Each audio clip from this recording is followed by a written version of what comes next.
السلام عليكم ورحمة الله وبركاته، وأهلا بيكم من جديد في مطبخكم، مطبخ دودي وميسا.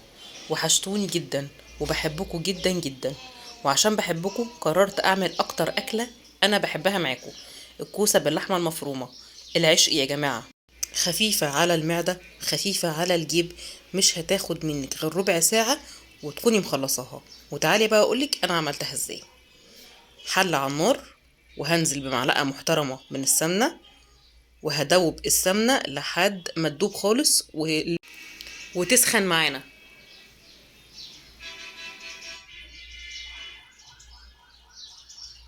بعد كده هنزل عليها ببصلاية، وهقلب البصلاية لحد ما تدبل شوية، مش تستوي، يا دوب تدبل. ابتدت تدبل اهي. 4 فصوص توم حلوين كده متقطعين، وانزلهم عليها واقلبهم كلهم مع بعض. افضل اقلب فيهم لحد ما التوم والبصل يستوي المرة دي. وعندك بقى جزراية حلوة كده قطعيها صغير، وانزلي بيها على التوم والبصل. وهنفضل نقلب لحد ما البصل يتغلف، لحد عفوا ما الجزر يتغلف بالسمنة ويبتدي يدبل شوية زي ما انتوا شايفين. هننزل بقى بنص كيلو من اللحمة المفرومة، ونشوح اللحمة لحد ما اللون الأحمر ده يختفي تماما، وتبقى اللحمة لونها معانا رصاصي.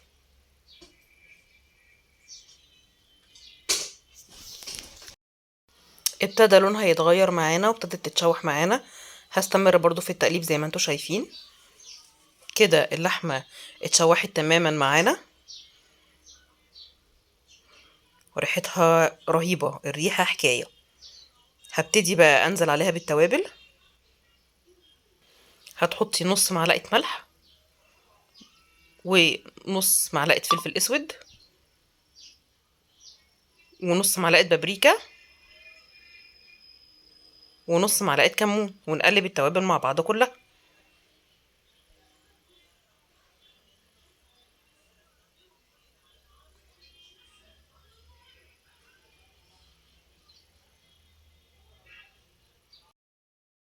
هستمر في التقليب علشان اتأكد ان التوابل اتوزعت بشكل مظبوط. وبعد كده هنزل بمعلقتين كبار من معجون الطماطم، وادي المعلقة التانية، وهرجع اقلب تاني.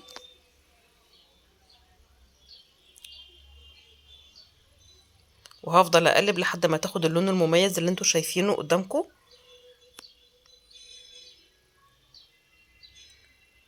بعد كده هنزل عليها بمية مغلية، مية ما تكونش باردة، اكون غالية مية ومجهزاها.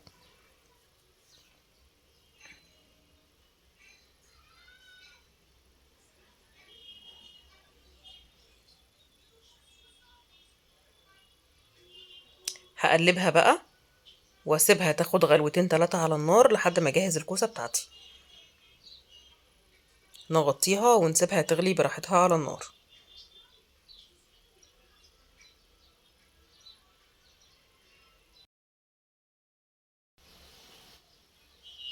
كده غليت على النار زي ما انتوا شايفين.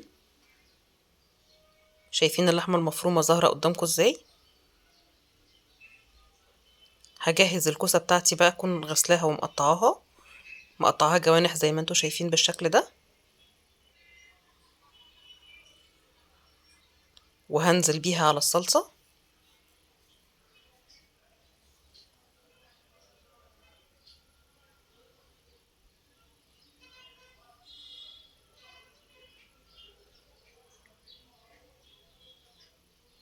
واقلبها.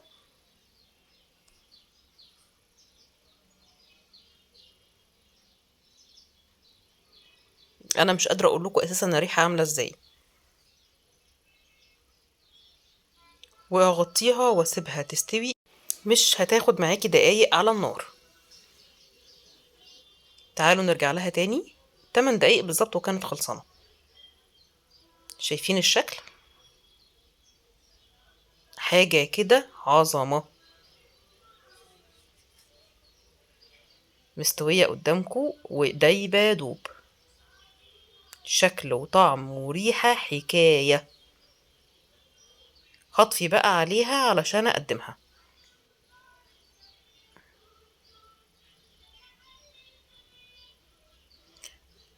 قدمتها لهم وعملت جنبها رز بشعرية، ومن حلاوتها كانوا بياكلوها بالمعلقة. اتمنى تكون وصفة النهاردة عجبتكم، ولو عجبتكم بجد ما تنسوش تضغطوا على زرار اللايك وتشتركوا في القناة بتاعتي. ومن هنا لحد ما نتقابل في فيديو جديد من فيديوهات قناة مطبخ دودي وماسة، اسيبكم في رعاية ربنا وامنه، والسلام عليكم ورحمة الله وبركاته.